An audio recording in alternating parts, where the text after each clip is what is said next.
The silence wasn't a void, it was a presence. It sat between them on the worn leather of the sofa, a third entity in their shared space, dense and suffocating. It had been creeping in for weeks, a slow, insidious tide of unspoken words and glances. Before, their silences had been comfortable, a testament to an intimacy that didn't require constant chatter. Now, it was a chasm, a vast, echoing canyon of disconnect. He sat there, scrolling through his phone, his thumb moving with a detached, almost robotic rhythm. His face, once an open book to her, was now a mask of placid indifference. The light from the screen cast a cool blue glow on his features, chiseling them into something unfamiliar, something distant. He was physically present, a warm body just a few feet away, but emotionally, he was a ghost. She watched him from the corner of her eye, a knot of unease tightening in her stomach. It was a feeling she had been trying to ignore, a low, persistent hum of anxiety that had become the soundtrack to her days. She had tried to dismiss it as her own insecurity, a phantom fear born from past heartbreaks. But the evidence was mounting, a growing pile of subtle but significant shifts in his behavior. The good morning texts, once a daily ritual, a digital ray of sunshine to start her day, had dwindled to a sporadic morning, and then, nothing at all. The playful banter that had once peppered their conversations, the inside jokes and shared laughter, had been replaced by a sterile exchange of logistics and pleasantries. His enthusiasm, once a roaring fire that had warmed her to her core, was now a bed of dying embers, glowing faintly with a ghost of what it had been. There hadn't been a fight, no dramatic door-slamming climax. There had been no accusations hurled across a room, no tearful confessions of infidelity. It was a quiet, creeping death of 1,000 tiny cuts. He had simply unplugged, a silent, subtle severing of the emotional cord that had bound them together. Her mind, a relentless detective, replayed their recent interactions, searching for a clue, a reason, a moment she could pinpoint as the beginning of the end. Was it the night she had been too tired to go to his friend's birthday party? The time she had snapped at him after a long, stressful day at work? Or was it something deeper, something she couldn't see, a secret he held close to his chest? The questions swelled in her head, a relentless, tormenting vortex of self-help. She was a woman who prided herself on her intuition, her ability to read people, to sense the subtle shifts in their emotional landscapes. But with him, she was lost, adrift in a sea of uncertainty. Her ego, a proud and fragile thing, was the first to rise to her defense. It whispered in her ear, a soothing balm to her wounded pride. "He's just busy," it said. "He's stressed. It's not about you." She clung to these excuses, these flimsy life rafts in a storm of her own making. She pretended not to notice the growing distance, the widening chasm between them. She kept up the same playful tone in her texts, her words a desperate attempt to reignite a spark that was already gone. She laughed at his half-hearted jokes, her laughter a hollow echo in the silence. She even sent a cute selfie, a carefully curated image of a woman who was happy, confident, and carefree. But deep down, she felt the signal fading. The spark that had once made her feel like the center of his universe, the warm, reassuring glow of his attention, was no more. She was a ship lost at sea, her compass spinning wildly, her anchor lost to the depths. The questions continued their relentless assault on her peace of mind. Why did his calls become less frequent?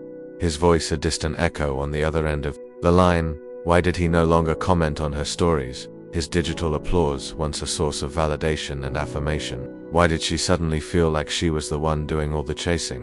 Her heart a desperate bird beating its wings against the cage of her ribs. This shift, this subtle but seismic change in their dynamic, shook her to her core. A woman's ego, she knew, was a delicate ecosystem built around a central, unwavering belief. If he wants me, he'll prove it. For a while he had pursued her with a passion that had taken her breath away. His words, a symphony of adoration, his actions, a testament to his devotion. He had been the one to send the good morning texts, to initiate the playful banter, to shower her with the kind of attention that made her feel like the only woman in the world. But now, the well had run dry.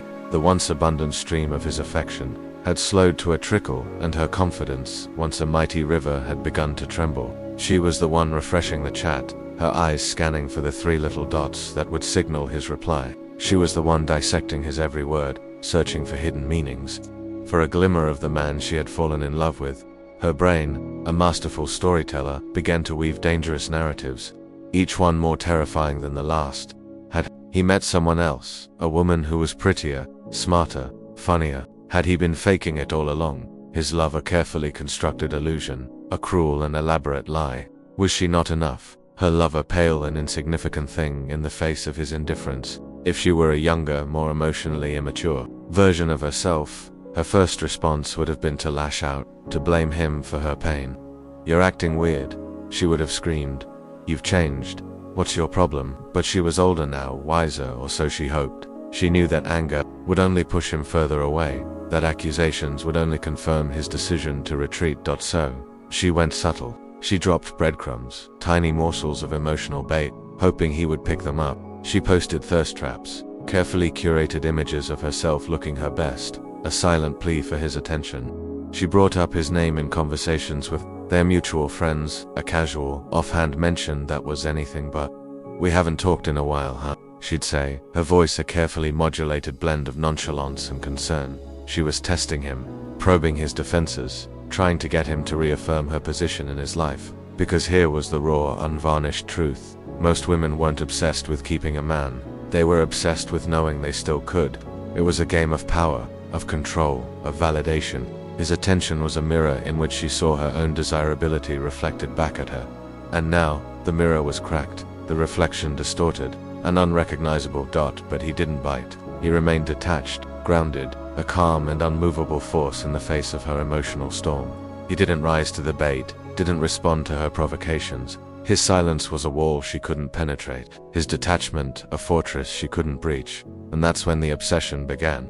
She became a detective in her own life, a forensic analyst of their relationship. She replayed their last few conversations, her mind a relentless loop of his words, his tone, his inflections. She analyzed his responses, searching for clues, for hidden meanings, for anything that could explain his sudden and inexplicable retreat. She started to investigate, to dig deeper into his life, a digital stalker in the making. She scrolled through his social media, her heart pounding in her chest as she looked for signs of another woman, for a clue that could explain his sudden and devastating disinterest. Had she pushed too hard, her love a suffocating embrace? Was she too emotional, her feelings a tidal wave that had drowned him in their intensity? Did she kill the vibe, her need for reassurance, a constant and draining demand? Ironically, the more she tried to figure him out, the more power she gave him. He was no longer the man who had waited eagerly for her call, the man who had hung on, her every word. He was the puzzle she couldn't solve, the emotional cliffhanger that left her breathless with anticipation. He was the one she couldn't quite figure out, and the mind, she knew, hated unsolved mysteries. She had always believed that a man's anger was the ultimate sign of his emotional investment. When he yelled, when he argued, when he fought with her, she knew she still mattered. But his silence, his unbothered, detached calm, was a new and terrifying weapon. It was a death sentence to her ego, a silent and brutal execution of her self-worth. She might have acted cool, her words a carefully constructed facade of indifference. "It's whatever," she'd say, her voice a little too breezy, a little too bright. But internally, she was scrambling, her mind a chaotic whirlwind of fear and insecurity. A man's disinterest, she was learning, didn't scream, it whispered, and those whispers were loudest in the suffocating silence of his detachment. As the days turned into weeks, a new and more desperate phase of her obsession began. She started pulling every emotional lever she could find, a frantic, fumbling attempt to elicit a response. Any response, from the man who had become a ghost in her life. She might suddenly get emotional over nothing, her tears a calculated performance, designed to see if he would comfort her, if he would still play the role of her protector, her savior. She would bring up old memories, shared moments of laughter and intimacy, a desperate attempt to see if they still moved him, if they could still spark a flicker of the love that had once burned so brightly. She might even disappear for a bit, a strategic retreat designed to make him miss her, to make him realize what he had lost. But he didn't. His world kept spinning, his life a relentless forward-moving train that had left her standing on the platform, her heart a shattered suitcase at her feet. The game, she was realizing with a dawning horror, had only worked when she had his attention, and now he had turned off the signal, the emotional internet that had once connected them, leaving her stranded in a digital desert of his own making. The wild, paradoxical truth of it all was that she felt rejected, even though she had been the one who had started to lose interest first. In the beginning, she had been the one who was unsure, the one who had kept him at arm's length, her heart a fortress he had to conquer. She had been the one who had been slow to commit, her fear of getting hurt a powerful and ever-present force in her life. But now, the tables had turned. He was the one who was distant, the one who was unavailable, and she was the one who was desperate for his affection. It was the cruel and ironic paradox of feminine energy. It didn't always want you, it just wanted to know it could have you. And the second that window of opportunity closed, she felt abandoned, not because he had hurt her, but because her access to him was gone, and that lack of access created a powerful and intoxicating emotional scarcity. And scarcity, she was learning, was the fuel of obsession. The less she felt seen by him, the more she craved his gaze, the more she longed for the warm, reassuring glow of his attention. Some women, she knew, would take this loss of interest as a wake-up call, a much-needed opportunity for they would start to look inward, to examine their own emotional immaturity, their inconsistency, their entitlement. They would own up to their mistakes, their shortcomings, and use the experience as a catalyst for growth. But many, she feared, would do what she was doing. They would try to reclaim his attention with games, with jealousy tactics, with delayed replies and passive-aggressive messages. They would try to manipulate him, to control him, to force him to feel something, anything, for them again. What they didn't understand, what she was only just beginning to grasp, was that once a man truly detaches, the games stop working. His peace, his emotional well-being becomes more important than her attention. And she could feel that shift in every word he didn't say, in every call he didn't make, in every glance he didn't share. If she had truly valued him, if she had truly appreciated the man he was, this was the moment she would have started chasing. She would have texted more, her words a genuine expression of her concern, her regret. She would have asked how he was doing, her voice filled with a sincere desire to understand his pain. She would have complimented things she used to ignore, his kindness, his intelligence, his strength. Why? Because she would have realized what she had lost. Not just a man, but a safe space, a grounded energy, a presence that had once made her feel like the only woman in the world. And that, she knew, was what would hit her the hardest. Not his absence, but what his absence reminded her she no longer had access to. If you've ever had a woman come back out of nowhere, weeks or even months later, it wasn't a random act of fate. It was triggered by silence, by space, by your lack of reactivity. She thought she could do better, that the grass was greener on the other side. She thought you would wait, that you would be there for her when she was ready to come back. She thought you would reach out, that you would be the one to bridge the distance between you. But when you didn't, her mind started to play catch-up. Her heart started to remember the version of you she hadn't appreciated, the man she had taken for granted, and by then you were already done. This, she was learning, was why his silence was more powerful than any speech he could have given her. His withdrawal was more punishing than any argument they could have had. His stillness was more attractive than any chase he could have initiated. Because in a world where men overextended and overpursued, he did none of it. He let her feel what life was like without his emotional internet. And once she realized she was no longer logged in, she would either level up or log off. But here was the key, the one thing she hadn't yet fully grasped. You don't fake this. Women, she knew, could smell performative detachment a mile away. If you were silent but still checking her stories, if you said you were over her but still texted her at midnight, you weren't detached. You were trying to manipulate her, and that would backfire every single time. True loss of interest was felt, not flaunted. It was when you were genuinely done, when her validation no longer excited you, when her drama no longer moved you. It was when you finally chose yourself, and you meant it. Real detachment wasn't spite, it was clarity. It was the moment you realized that keeping her cost you more peace than losing her ever will. It was when you stopped reacting emotionally to her unpredictability, when you stopped asking what had changed and started saying it didn't matter. And once you got to that point, you didn't announce it. You just shifted, quietly, subtly, irrevocably. And that quietness, that's what would keep her up at night. Her mind a relentless loop of what-ifs and if-onlys. So, if you're in that place right now, if you've started to emotionally check out, and she's just now starting to notice, stay calm, don't argue, don't lecture, don't try to make her see it. Just keep being grounded, keep building your world, keep moving forward, and let her reaction reveal everything, because how a woman behaves after your interest fades is the most honest version of her you'll ever meet. The silence, once a heavy blanket, had transformed into a razor's edge. Every unspoken word was a fresh cut, every unanswered text a twisting of the blade. The quiet hum of her anxiety had crescendoed into a deafening roar, a symphony of insecurity and desperation that played on a relentless loop in her mind. His detachment was no longer a suspicion. It was a stark, undeniable reality, a brutal truth that had stripped her bare and left her shivering in the cold dark as the days bled into weeks.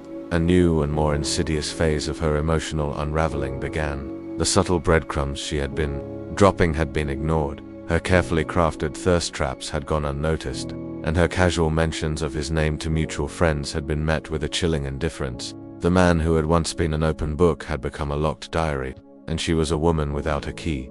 Her initial response, a desperate attempt to maintain a facade of nonchalance, had crumbled, leaving her exposed and vulnerable. The playful tone in her texts had been replaced by a thinly veiled panic, her words a frantic plea for his attention. The cute selfies had been replaced by a barrage of questions, each one more desperate than the last. Are you okay? Did I do something wrong? Why are you being so distant? The shift in her behavior was palpable, a seismic change that rippled through their once harmonious dynamic. The woman who had once prided herself on her independence, her self-sufficiency, was now a supplicant, a beggar at the altar of his affection. She had become the one thing she had always feared, needy, and as her desperation grew, so did her arsenal of emotional weaponry. She began to employ tactics that were as old as time, a desperate, last-ditch effort to reignite a spark that had long since died. She tried to make him jealous, posting pictures of herself with other men, her smile a little too bright, her laughter a little too loud. She played games with his heart, her replies to his sporadic texts becoming a calculated game of hot and cold, of push and pull. She would be warm and affectionate one moment, cold and distant the next. A whirlwind of emotional unpredictability designed to keep him off balance, to make him question his own sanity. But he remained unmoved, a stoic and unshakable mountain. In the face of her emotional hurricane, his silence was a shield, his detachment an impenetrable fortress. He didn't rise to her provocations, didn't engage in her games. He simply observed, a silent witness to her unraveling. His lack of reaction was a new and terrifying form of torture. It was a mirror that reflected back at her the ugliest parts of herself, the parts she had tried to keep hidden, even from herself. It showed her a woman who was manipulative, controlling, and desperate for validation. It showed her a woman who was so terrified of being alone that she was willing to sacrifice her own dignity, her own self-respect, in a futile attempt to win back a man who no longer wanted her. The reckoning, when it came, was not a sudden, dramatic explosion, but a slow, dawning realization. It was a quiet moment of clarity in the midst of the emotional chaos, a single, solitary thought that cut through the noise and pierced her to the core. This isn't love. Love, she realized with a sickening jolt, was not this desperate, all-consuming obsession. It was not this frantic, manipulative dance of push and pull. It was not this constant gnawing fear of abandonment. Love was supposed to be a safe harbor, a quiet and steady anchor in the storms of life. And what she had been feeling, what she had been fighting so desperately to hold on to, was not love. It was a toxic cocktail of ego, insecurity, and a deep-seated fear of being alone. The realization was a bitter pill to swallow, a painful and humbling admission of her own emotional immaturity. She had been so focused on his perceived shortcomings, on his sudden and inexplicable withdrawal, that she had failed to see her own. She had been so busy playing the victim that she had failed to see the role she had played in their demise. She had taken him for granted, his love a constant and steady presence she had assumed would always be there. She had been inconsistent, her affection a fickle and unpredictable thing that ebbed and flowed with her moods. She had been entitled, her expectations a heavy and unreasonable burden she had placed on his shoulders. The truth, when it finally came to her, was a liberating and terrifying thing. She had not lost a great love. She had lost a man who had been willing to tolerate her emotional immaturity, her inconsistency, her entitlement, and now he was no longer willing to pay the price. The man who stays centered, who continues to observe without emotionally reacting, that's the man she can't figure out, and that confusion, that's what breeds obsession. The woman who truly values you will respond to your emotional detachment with self-reflection. She won't just chase, she improve. She come back with clarity, consistency, and communication. She won't use sex, silence, or games to regain your attention. She'll speak plainly, she'll act maturely. She'll show you, not just tell you, that she understands your worth now. But if she comes back with emotional bait, with emotional highs and lows, with passive aggression masked as flirtation, you'll know she doesn't want you. She wants the power. she had over you. And once you've truly lost interest, you won't even need closure. You won't need to ask why she didn't try harder, why she pulled away, or why she played games. You won't chase explanations, you won't reread old texts, you won't crave one last conversation, you'll just move on. Not out of bitterness, but because peace finally became more attractive than potential. And when that happens, she feels it. In every moment you don't react, in every call you don't return, in every smile you give her that says, "I'm not angry, I'm just done." That's the irony of emotional detachment. It doesn't create distance, it reveals it. It shows you who was really invested and who was just using your emotional labor to feel validated. It shows you which women are ready for mature connection and which only want temporary stimulation. It shows you which relationships were rooted in respect and which were built on emotional dependency. And once you see that clearly, you stop trying to fix what's broken. You start building something better with someone better. So, if you're sitting there right now, wondering how she's reacting to your fading interest, understand this: if she truly wanted you, she wouldn't have waited until you pulled away to prove it. And now, the ball isn't in her court, it's in yours. Because when a man learns to value his attention, to master his presence, to walk away from emotional chaos without losing his peace, he becomes more powerful than any words, gifts, or game ever could. And once she realizes that, she can no longer log back into the emotional internet she took for granted. That's when she understands she lost more than your interest. She lost access to a man who was never easy to find in the first place. The silence that had once been a chasm between them had now become a bridge. It was a bridge to a new understanding, a new way of being. It was a bridge to a future that was free from the games, the manipulation, the emotional chaos of the past. For him, it was a bridge to a life of peace, of purpose, of self-respect. He had learned to value his own attention, to master his own presence, to walk away from emotional chaos without losing his peace. He had become his own galaxy, his own sun, and he would no longer orbit around a woman who did not deserve his light. For her, it was a bridge to a journey of self-discovery, of self-reflection, of growth. She had been forced to confront the ugliest parts of herself, to look in the mirror and see the woman she had become. And in that reflection she had found the motivation to change, to evolve, to become a woman who was worthy of the kind of love she had always craved.